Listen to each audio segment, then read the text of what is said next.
আসসালামু আলাইকুম রহমতুল্লাহ। আশা করি সবাই ভালো আছেন।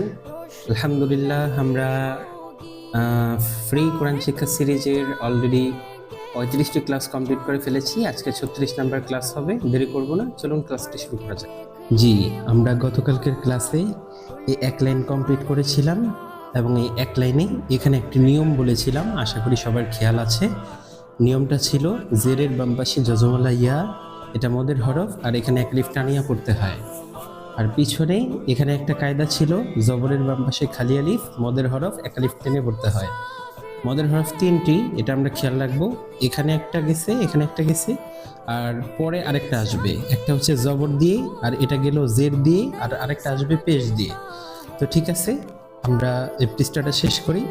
বা সিন জের বিস, বা র জের বির, বা ফা জের বিফ, বা হামজা জের বি, বা ওয়াও জের বিউ, বা ইয়া জের বি, একালিফ টান বি। সিন লাম জের সিল, সিন জিম জের সিজ, সিন তা জের সিত, সিন নুন জের সিন, সিন ওয়াও জের সিউ, সিন ইয়া জের সি। মিম সদ জের মিস, মিম সা জের মিস, মিম নুন জের মিন, মিম লাম জের মিল, মিম ওয়াও জের মিউ, মিম ইয়া জের মি।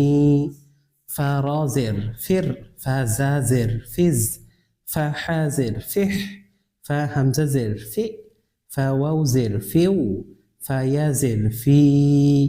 ঠিক আছে, আমরা এই পড়াগুলো একটু স্পিডে পড়ার চেষ্টা করব। আর কায়দাটা আমরা খেয়াল রাখবো, এই লাস্টের লাইনগুলো একলিফ টান হবে, এবং সেটা কেন টান হবে এই বিষয়টা খেয়াল রাখবো। এই লাইনটাও একলিফ টান হয়, সেটাও খেয়াল করবো আমরা ইনশাআল্লাহ। তো ঠিক আছে, আজকের ক্লাস এতটুকুই। আসসালামু আলাইকুম রহমতুল্লাহ।